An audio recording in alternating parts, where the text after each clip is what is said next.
오늘은 게리 비숍의 시작의 기술의 한 부분을 여러분과 공유하려고 합니다. 게리 비숍은 직설적인 언어와 뼈 때리는 조언으로 전 세계 사람들의 멘토, 코칭하는 사람으로 유명한데요. 시작의 기술에서 군말 빼고 핵심만 이야기하는 게리 비숍의 이야기를 한번 들어보실까요? 그럼 시작하겠습니다. 당신의 삶은 당신이 참고 싶은 만큼이다.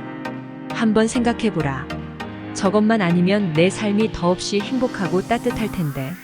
라고 생각되는 지금 당신 삶을 망쳐놓고 있는 지독한 어둠의 그림자는 무엇인가? 어떤 문제인가? 다 니는 직장이 싫은가? 사귀는 사람과 잘 안 맞는가? 건강에 문제가 있는가? 그래, 좋다. 새 직장을 구해라. 그 사람과 헤어져라. 식단을 바꾸든가 운동을 하던가 아니면 필요한 도움을 받아라. 간단해 보이지 않는가? 사랑하는 사람의 죽음이나 계약의 무산처럼 내게 아무런 결정권이 없어 보이는 일조차 그 사건 이후에 어떻게 살 것인가에 관해서는 스스로에게 광범위한 결정권이 주어져 있다. 그 상황을 바꾸기 위한 의지가 없다면, 다시 말해 지금의 상황을 기꺼이 참고 견디겠다면 좋든 싫든 그게 바로 당신이 선택한 삶이다. 그렇지만 이라고 생각하기 전에, 당황해서 화를 내려고 하기 전에 내 말을 좀 더 들어봐라. 지금의 상황을 변호하려 든다면 사실상 당신은 지금 스스로의 상태가 옳다고 주장하는 셈이다. 그만둬라. 그렇지만 없다. 우리는 그런 소리를 할 여유가 없다. 가방을 가볍게 꾸려야 할 여행길에 그런 말은 군짐이 될 뿐이다. 환경이 사람을 만드는 게 아니다. 환경은 그가 어떤 사람인지 드러낼 뿐이다. 에픽테토스가 지적한 것처럼 진짜 당신이 누구인지는 당신의 환경을 보고 아는 게 아니라 그 환경에 당신이 어떻게 대처하는지를 보면 알 수 있다. 그리고 당신이 나와 함께 새롭게 시작하려면 또 그만둬야 할 것이 있다. 운을 그만 탓하라. 남을 그만 탓하라.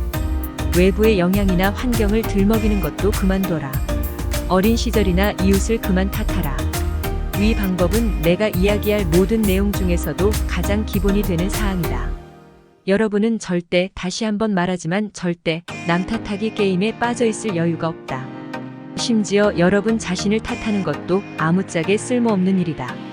물론 여러분이 통제할 수 없는 것처럼 보이는 상황도 있을 것이다. 장애나 질병, 사랑하는 사람의 죽음처럼 비극적인 상황에 맞닥뜨릴 수도 있다. 그러나 여러분이 그 상황에 영향을 미칠 방법은 언제나 있다. 아무리 오래 지속되었고 아직도 출구를 찾지 못했다 하더라도 말이다. 그러나 그러려면 먼저 의지가 있어야 한다. 내가 알려주는 방법을 온전히 받아들이려면 먼저 인정해야 한다. 인생에서 벌어진 일들 중에는 당신의 의사와 전혀 무관한 것들도 있지만 그 사건들 이후에 어떻게 사느냐는 100% 당신 책임이라는 사실 말이다. 매번 언제나 예외는 없다. 사전에서 의지란 단어를 찾아보면 늘 준비되어 있는 상태 혹은 그런 자질, 기꺼이 하려는 마음이라고 되어 있다. 다시 말해 의지나 의향은 새로운 관점에서 상황을 바라보고 삶을 살아갈 수 있는 상태다. 의지의 시작도 끝도 당신이다. 아무도 당신이 의지를 갖게 만들 수는 없으며 정말로 다음으로 넘어갈 의지가 생기기 전까지는 진전이란 없다.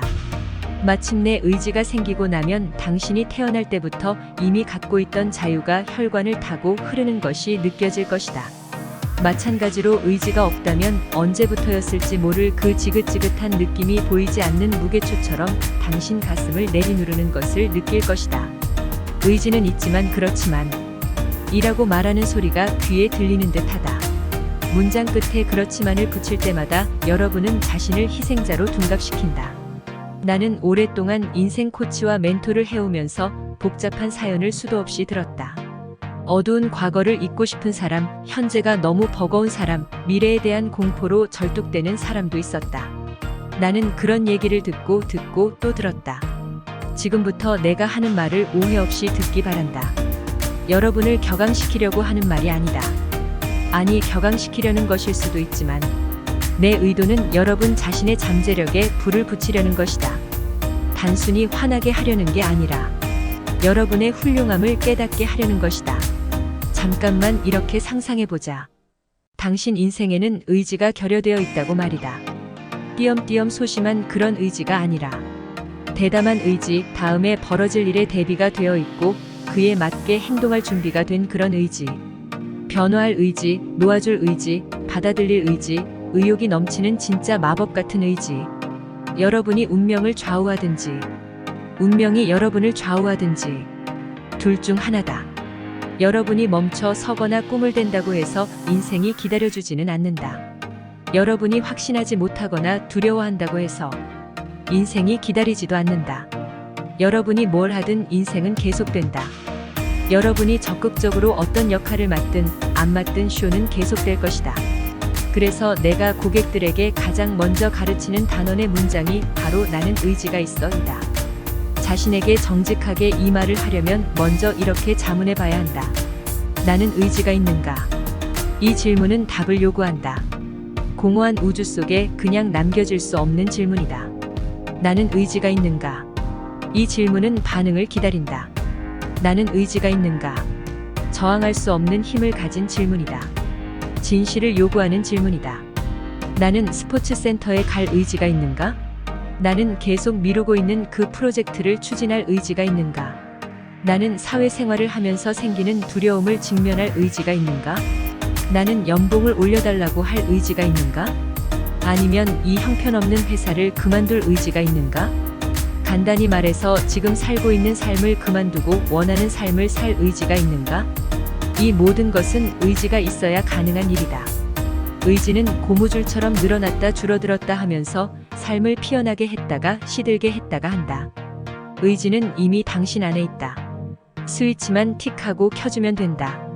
종종 우리는 자신이 꿈을 대거나 게으르거나 동기가 부족하다고 생각한다. 하지만 실제로는 그냥 그러고 싶은 의지가 없을 뿐이다. 우리가 뭔가를 미루거나 회피하는 이유는 그 일을 하고 싶지 않거나 할 수 없다고 이미 스스로에게 말하고 있기 때문이다. 이런 행동은 단순히 성격상의 결함이라고 치부할 것이 아니다. 지금은 없어 보이는 그 의지를 일어나게 만들어야 한다. 말하자면 잠재적 의지에 불을 붙여야 한다.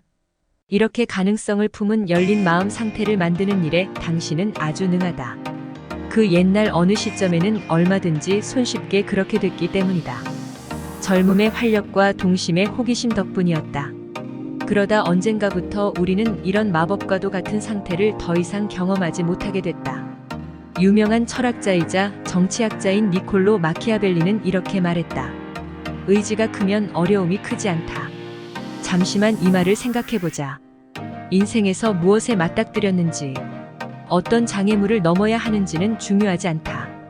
저런 상태의 의지를 만들어낼 마음만 있다면 그게 바로 출구가 되어 노력을 기울이고 조치를 취하고 차질을 감당하고 궁극적으로는 당신이 바라는 인생의 변화와 진전을 가져오게 해줄 것이다. 나는 의지가 있어 라는 단순한 문장이 심대한 의미를 갖는 것은 그 때문이다. 이 문장이 약속하는 것들을 믿기만 한다면 더 많은 힘과 활력을 얻을 것이다. 이 문장이 주는 약속에 마음을 열어라. 다시 한번 묻겠다. 당신은 의지가 있는가?